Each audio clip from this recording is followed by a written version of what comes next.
Hello friends, स्वागत है आप सभी को आपके अपने यूट्यूब चैनल पूजा टेक्निकल क्लासेस पर। फ्रेंड्स, मैं हूं पूजा। आपसे रिक्वेस्ट है, अभी तक आपने हमारे चैनल को सब्सक्राइब नहीं किए हैं या इस चैनल पर पहली बार विजिट कर रहे हैं तो प्लीज़ चैनल को सब्सक्राइब कर लीजिए, साथ ही साथ बेल आइकन को प्रेस कर लीजिए ताकि हमारे आने वाले हर नए वीडियो की नोटिफिकेशन आपको मिलती रहे। फ्रेंड्स, मैं इस वीडियो में डिस्कस करूँगी BTSC JEE बिहार तकनीकी सेवा आयोग सिविल इलेक्ट्रिकल मैकेनिकल का 8 पॉइंट हम यहाँ पर डिस्कस करेंगे। कौन कौन पॉइंट हम डिस्कस करेंगे, यहाँ पे हम जॉब प्रोफाइल के बारे में देखेंगे, ग्रुप लेवल के बारे में देखेंगे, order of preference for department के बारे में, function of JE, administrative setup, grade pay, promotion और ट्रांसफ़र। तो यहाँ पे कुल 8 पॉइंट डिस्कस करेंगे जो कि सिविल इलेक्ट्रिकल मैकेनिकल तीनों ब्रांच के लिए होगा और सभी को जानना ये बहुत ज़रूरी है। तो चलिए वीडियो को शुरू कर लेते हैं। पहला पॉइंट है जॉब प्रोफाइल। तो चलिए वीडियो को शुरू कर लेते हैं। पहला पॉइंट है जॉब प्रोफाइल। जॉब प्रोफाइल के बारे में जान लेते हैं। तो जानेंगे कि BTSC JEE में जॉब प्रोफाइल किस तरीके का जॉब है। तो SO हमने यहाँ पे लिखा है, SO इट मीन्स कि सेक्शनल ऑफिसर का ये जॉब होता है ना, सेक्शनल ऑफिसर का।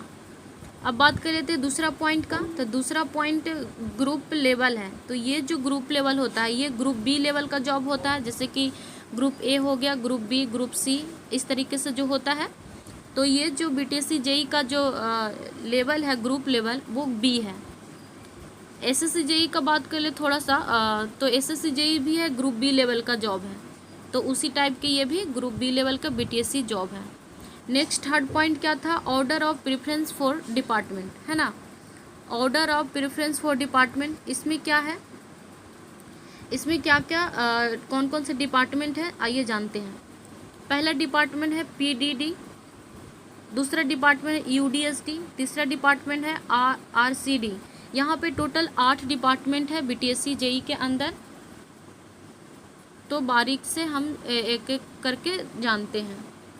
फोर्थ है यहाँ पे RWD, फिफ्थ है BCD एंड नेक्स्ट है WRD, नेक्स्ट है MWRD एंड लास्ट है PHED। यहाँ पे सभी के बारे में जान लेते हैं।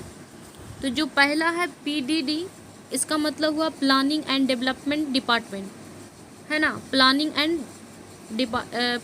एंड डेवलपमेंट डिपार्टमेंट ये है पद का नाम। दूसरा है UDSD, urban development and housing department. तीसरा है RCD यानी road construction department. Fourth number में क्या है RWD it means rural work department. फिर नेक्स्ट है RWD हो गया। नेक्स्ट क्या है BCD मतलब बिल्डिंग कंस्ट्रक्शन डिपार्टमेंट। नेक्स्ट है WRD it means water resource department.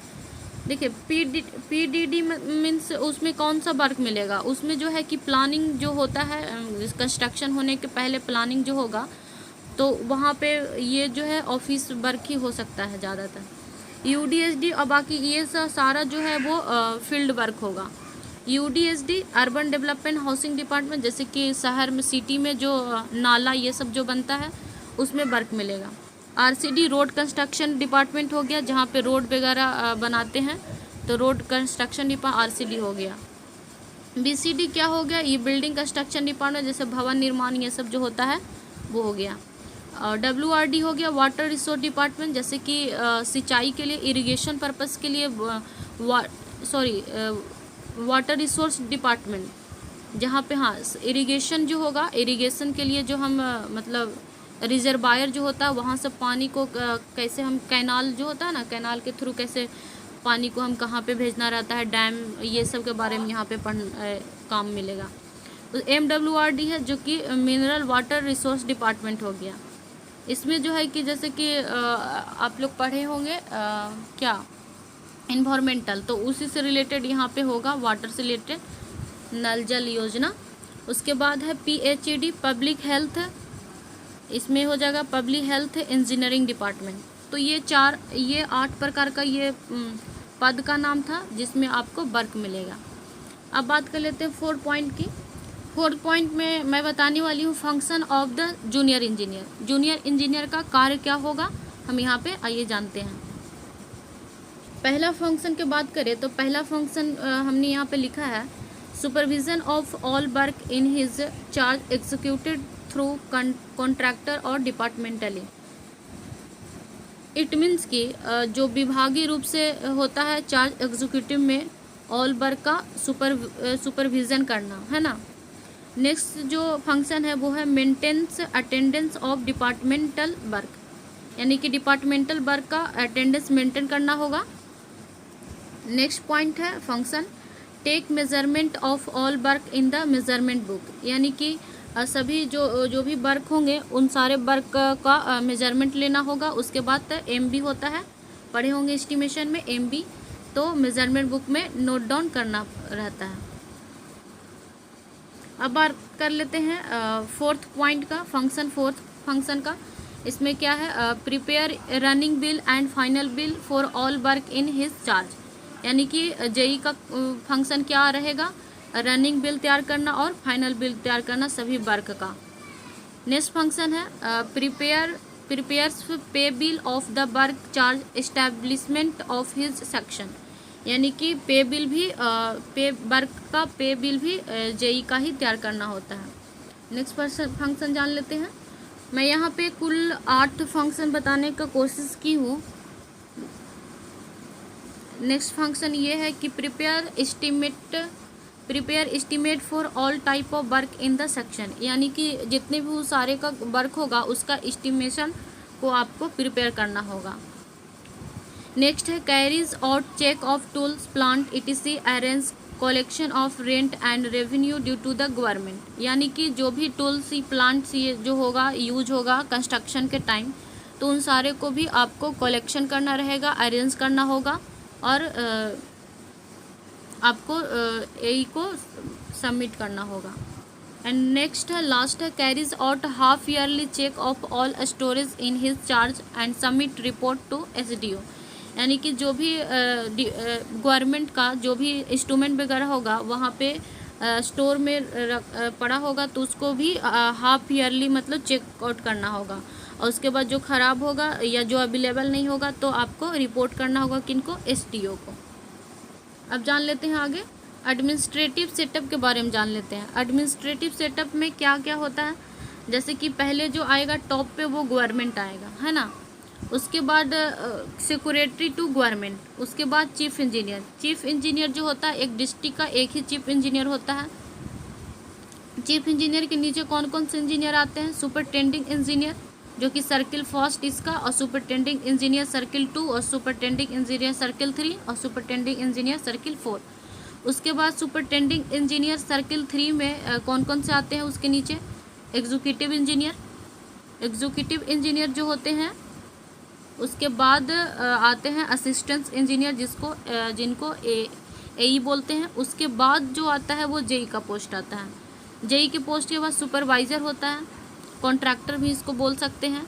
और कॉन्ट्रैक्टर के अंदर कौन कौन से इंक्लूडेड होते हैं, लेबर लोग इंक्लूडेड होते हैं जो कि स्किल्ड वर्कर होते हैं, सेमी स्किल्ड और अनसेमी स्किल्ड वर्कर होते हैं। तो जान लिए हम एडमिनिस्ट्रेटिव सेटअप के बारे में। अब नेक्स्ट पॉइंट को जानते हैं। आइए जानते हैं ग्रेड पे। बीटीएससी जेई का जो ग्रेड पे है वो 4600 पे ग्रेड है।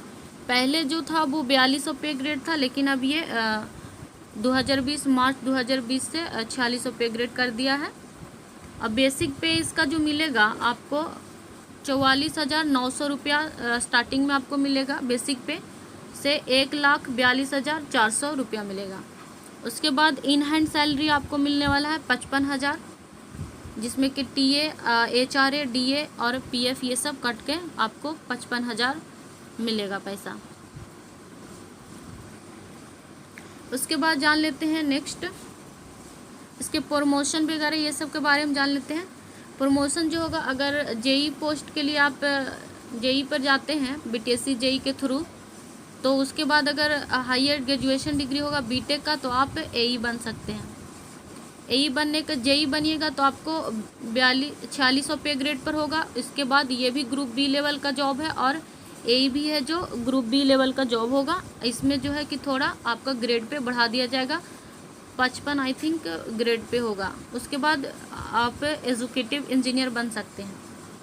अब बात कर लेते हैं ट्रांसफ़र का। तो ट्रांसफ़र जो होगा आपका वो, जैसे कि आपको दूसरा डिस्ट्रिक्ट में जाना है, अब आपका फर्स्ट टाइम तो आप गवर्नमेंट जहाँ चाहेगी वहाँ देगी, तो अपने डिस्ट्रिक्ट में करवाने के लिए आपको आफ्टर 3 ईयर यानी कि 3 साल के बाद ही हो सकता। वो भी होगा तब जब वहाँ का कोई जो बंदा होगा वो आप जहाँ पे हैं वहाँ पे आना चाहेगा, तो उसके जगह आप शिफ्ट हो सकते हैं, ऐसे नहीं आपको ट्रांसफ़र मिलेगी। तो ये रहा वीडियो, कैसा लगा हमारे कमेंट में ज़रूर बताइए। Thank you for watching. Video को लाइक कीजिए, शेयर कीजिए और सब्सक्राइब जरूर कीजिए। सब्सक्राइब करना मत भूलिएगा, सपोर्ट कीजिए। Thank you for watching, thank you so much.